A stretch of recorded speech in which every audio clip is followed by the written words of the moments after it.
से मेरा आज से नहीं 1200 वर्षों से यहाँ से संबंध रहा है, खास करके इस मेवाड़ और उदयपुर धरा से। इस धरा को प्रणाम इसलिए भी करता हूँ क्योंकि ये जब मेरे पूर्वज, जहाँ से मेरा लीनेज आता है, सम्राट अशोक, उनके पुत्र कुणाल और उनके पुत्र संप्रति मौर्य, जिन्होंने उस समय के अवंतिका या उज्जैनी हम जिसे कह सकते हैं, वहाँ पर राज शुरू किया था। और उसके बाद में उनके ही वंशज चित्रांगद मौर्य, जिन्होंने चित्तौड़ की स्थापना की, मेरा लीनेज वहाँ से आता है। और मैं ये समझता हूँ कि ये सब बातें करना इसलिए आवश्यक है कि क्षत्रिय और यहाँ का मूल निवासी, क्षत्रिय मूल निवासी ही रहा है यहाँ का, और इन दोनों ने एक दूसरे से कंधे मिलाकर हमेशा काम किया है। मैं आज से नहीं 2500 वर्ष पीछे भी चले जाऊँ, अगर मैं बात करूँ गौतम बुद्ध की, जब एक सामान्य यहाँ के मूल निवासी के साथ में उसका शोषण हो रहा था, तो उसके अगेंस्ट में कौन आया? एक क्षत्रिय आया, क्योंकि क्षत्रिय का गुण ही रहा है बागीपन। क्षत्रिय जब हमेशा गलत चीज़ों के लिए बागी रहा है। हम जय छात्र धर्म क्यों कहते हैं? क्योंकि हम एक तरह से छत्रप का कार्य करते थे समाज के उस वर्ग के लिए जो चीज़ों से या किसी ऐसे व्यक्ति के द्वारा जो उनसे ताकतवर है या ज़्यादा ज्ञान रखता है, उनका सताया हुआ था।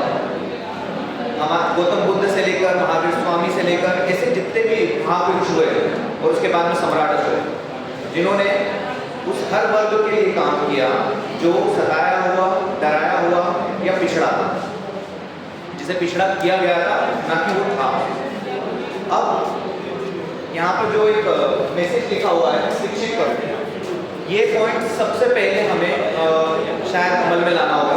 व्यावसायिक शिक्षा से मेरा मतलब नहीं है, मेरा मतलब है रियल में शिक्षित होना। और वो शिक्षित कैसे होंगे? जब हम हमारी जड़ों को जानेंगे।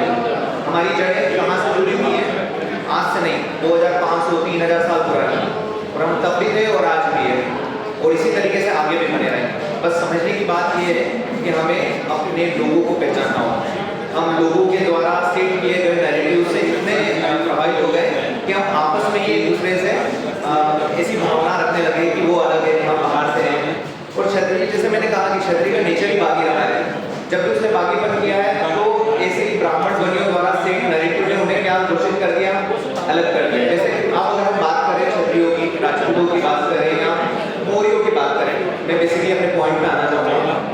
हम लोगों को विदेशी बोल दिया गया, हम लोगों को अलग बोल दिया गया। क्यों? क्योंकि हमने इनके खिलाफ हमेशा विद्रोह रखा। क्यों?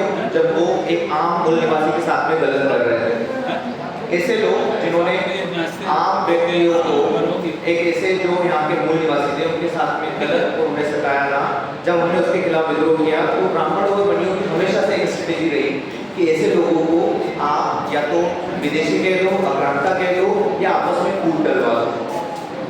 और बस यहीं से स्टोरी। आप यही मानिए कि मौर्यों का इतिहास पूरी तरीके से दबा दिया गया। सम्राट अशोक जो थे, इतने बड़े प्रतापी राजा हुए, उनका पूरा इतिहास दबा दिया गया। वो तो हमें ब्रिटिशर्स का धन्यवाद करना चाहिए, ब्रिटिशर्स का धन्यवाद करना चाहिए जो आए और जिन्होंने ऐसा बताया कि जो इनके लिखित इतिहास जो थे, जितने भी ब्राह्मी लिपि में लिखे हुए थे, ब्राह्मी लिपि का किसने इन्फॉर्मेशन किया? सम्राट अशोक ने किया, जिनने इस देश को भाषा दी, क्योंकि उससे पहले तो किसी को अलाउड ही नहीं था। ब्राह्मणों ने भी कभी भी पुस्तकों और कागजों पर लिखने में बिलीव नहीं किया, क्योंकि उन्हें पता था कि हमारा एकाधिकार रहेगा, तो व्यक्ति पढ़ जाएगा तो समझदार हो जाएगा, आगे निकल जाएगा।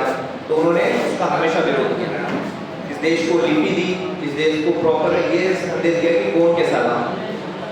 हम चंद्रगुप्त मौर्य से लेकर सम्राट अशोक तक की लीनेज को अगर देखेंगे तो यही समझ पाएंगे कि उन्होंने इंसान तो इंसान, मानवता का सबसे बड़ा सिद्धांत देने वाले लोग सम्राट अशोक, उन्होंने पशुओं तक के लिए पानी की व्यवस्था और अस्पतालों की व्यवस्था की।